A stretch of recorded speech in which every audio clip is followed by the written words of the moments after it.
Okay, here's another question, and I'm going to combine a couple of questions here for both of us.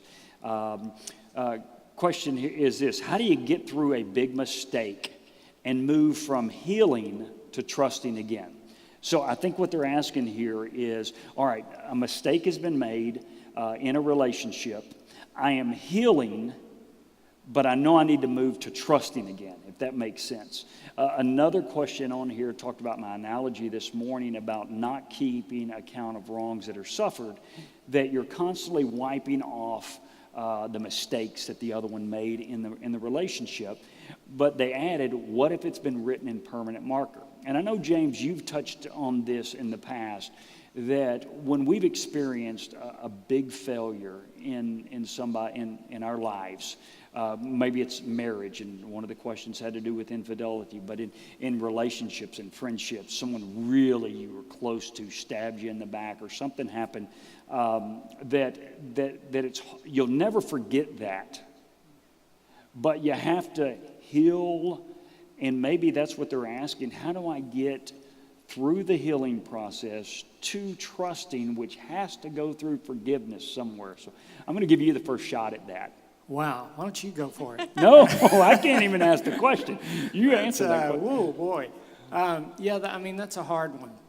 I think you have to, first of all, realize that, like you said, it's a process. It's not an event. It's not something that you just say, I forgive you, now let's go have pizza.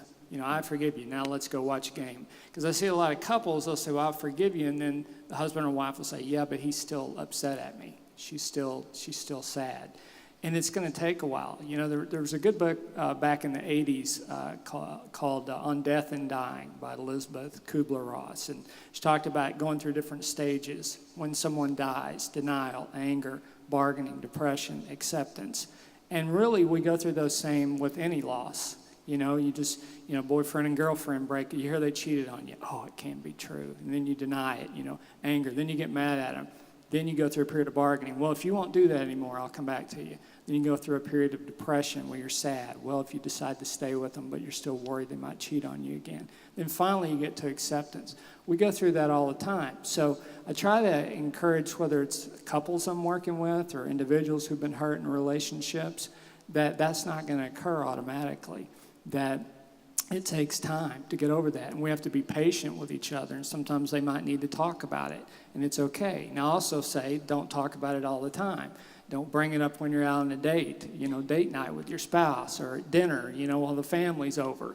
I mean, there's certain times to bring that up, but I think you have to feel to heal, and it's going to take time for that to occur. So I think one of the big things about it is you can't expect it to just all of a sudden happen. Doesn't mean that I'm not in the process of forgiving you if I'm still having issues with it. It just means it's just hard to forget. It also depends on how big that hurt is. I mean, if somebody hurt you big time, and especially if they've hurt you before, it's like, man, when's this going to end? So I just think you have to be patient with it, but you have to deal with it, and you can't bury it, not talk about it. I know you teach a ladies class here at the church, and sadly they're going through struggles. I mean, you have any thoughts for ladies? I don't know whether a man or a woman wrote these. Do you have any thoughts for ladies? Well, we talked about this exact same thing this morning in our lesson, in our ladies' Bible study, and we studied 1 John chapter 4, verse 7 through 21 on love. And we talked about this exact thing of, man, some of the ladies in my room and in our church, what they're having to deal with is a lot harder than what we might be thinking in our own minds. And one of the ladies said something that was so insightful, and it's from the chapters that we were studying. And she said, right here, God's love was based on mercy. And when we, as hard as things are to forgive, we have to remember God forgave us. And when we start with that perspective in mind, we look at who we're trying to forgive or what we're trying to forgive with mercy. And for some reason, we thought that was kind of a game changer. Instead of looking at it with anger or pity, it was looking at the person we were trying to forgive through the eyes of mercy and remembering that God also has forgiven us. That was our take on that.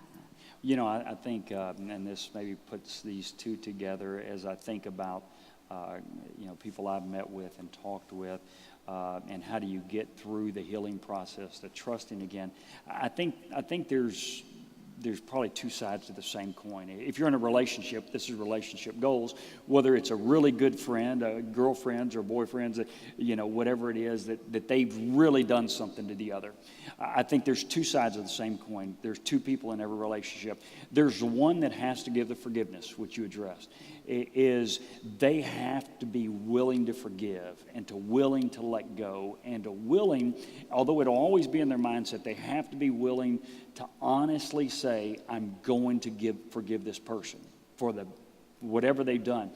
Then there has to be the other side, the offender, the person that did it, has to love that individual enough to say I'm sorry, to build in parameters, to say I want you to know that I'll never do it again. That I'll never do it again. And that's a lifestyle, that's a conversation, that's a whatever. Because if someone offers forgiveness and there's no change in behavior over here, there's never going to become healing, and I don't think there's ever going to be trusting again. That's what they wanted to know. How do I get to the place of a trusting again?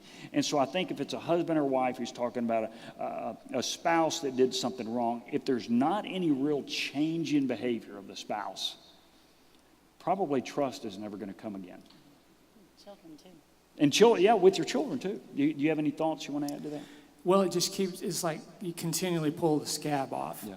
Just as you're about to heal, here we go again, and I see that. I see that in all kinds of relationships. I've had that happen in my own relationships, and I think we've all experienced that.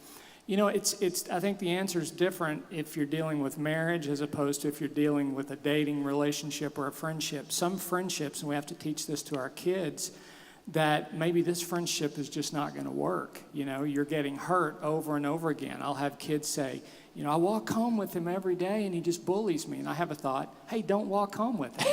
maybe that's not a good idea. But I have to say that with mercy, too. I'm not just going to say that actually.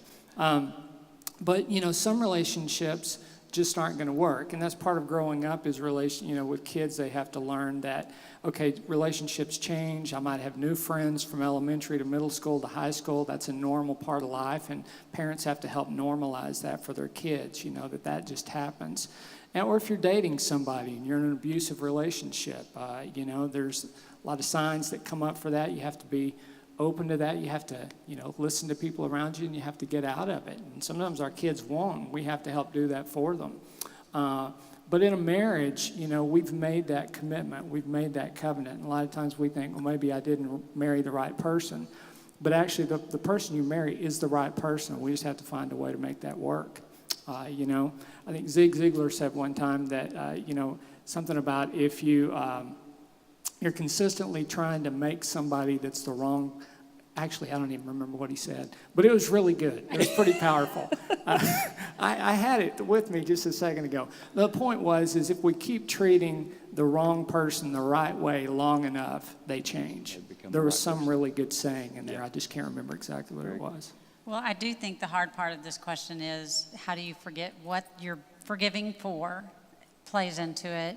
And I think as moms, I'm just going to speak from the mom perspective since I'm the only one that can, we have to be careful with this forgiveness issue with relationships our kids have of not, if someone wrongs our kid, we have to be very careful that our mother bear, what is it? I can't speak either. What's happening to us? Doesn't come out, that the kids move on sometimes. They forgive. They show us what forgiveness is. Yeah. But as moms, we can sometimes hang on to whatever it is to the point where it could be a third grade relationship, and when they graduate from high school, we still don't like the parent, So we have to be careful to check our spirit on that. Yeah, and I think a lot of times with that, like in a bullying situation, for example, with kids, a parent who was bullied as a child has a lot of anxiety that their kids are going to be. And so they almost look through that lens that everybody's picking on my kid when in reality they're not. And the kid will tell you, I'm okay. But the parent's having a hard time with it. Okay, hopefully that helps on that one.